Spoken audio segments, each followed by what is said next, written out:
Hey viewers, welcome back to the channel. I want to give you an update on my chicken watering system.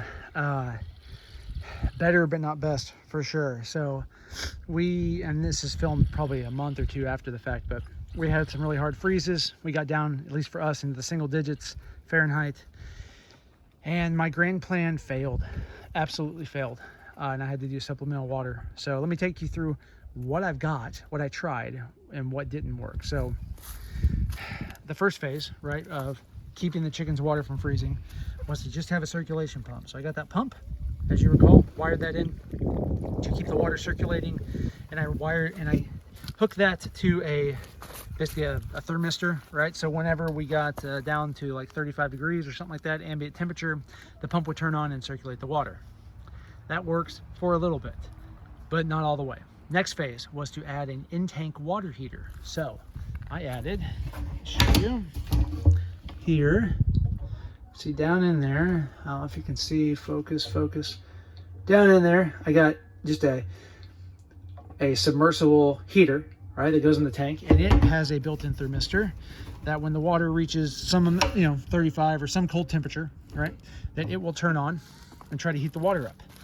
And I updated my wiring here, so I basically have both those things plugged in a very cheap and crappy fashion, right, into here. So I basically took that orange there is an extension cord, an old crappy extension cord that I had.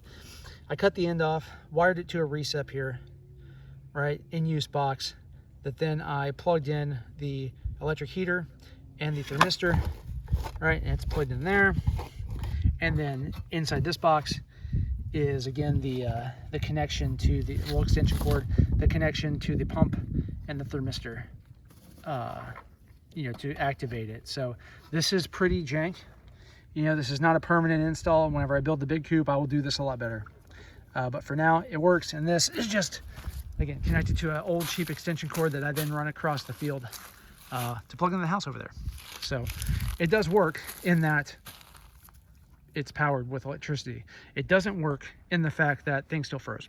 So, and the problem that happened, okay, at 9 degrees, I had water circulating. This water was good. The water in the pipes was good. Everything was flowing, but the water in the cups was frozen. And this is why.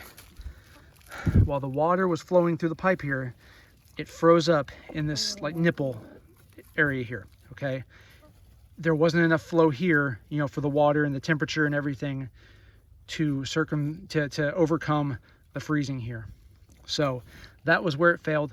The next phase of this is going to be where I think wrapping this whole thing in heat tape, okay, and hooking that up.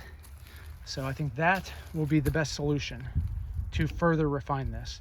And I don't know if that's going to happen here. My lofty goal for the summer and the fall is to upgrade the chicken coop and build something bigger. That totally depends on how the pool project goes, if I can get the pool project done first. Because I'm not, 2 projects at once is a bad idea.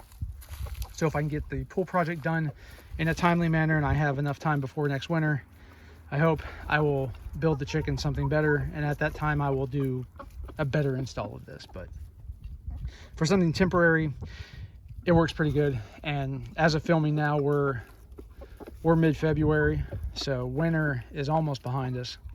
So at this point, we're just I'm just kind of dealing with it. Like even over the weekend, it got cold enough where everything froze, and so I brought out the old school water and did it by hand for a night or two, or a day or two, right, and it was fine. So that's how we're going. Other than that, the chickens continue to destroy their homes. Despite my best efforts of repairing them, they still keep disintegrating. So all the more motivation to build them something better. So, but one thing at a time, right? So I want to give you an update on the chicken watering, of how it's going. And so you guys understand the design flaws, right? And let me know in the comments if you have something similar with these watering cups. How did you solve a freezing problem? Did you solve it, or do you not have a freezing problem because you live in a nice climate? So anyway, let me know in the comments if you have any suggestions. As always, thank you for watching. If you guys like this type of content and the content on the channel in general, I know it's many and varied for what we talk about, but if you like it and you haven't already, please like, share, subscribe. It really helps out the channel. and I greatly appreciate it, and it helps me to keep delivering the content that I deliver to you guys. So thank you again for watching, and we'll see you in the next video.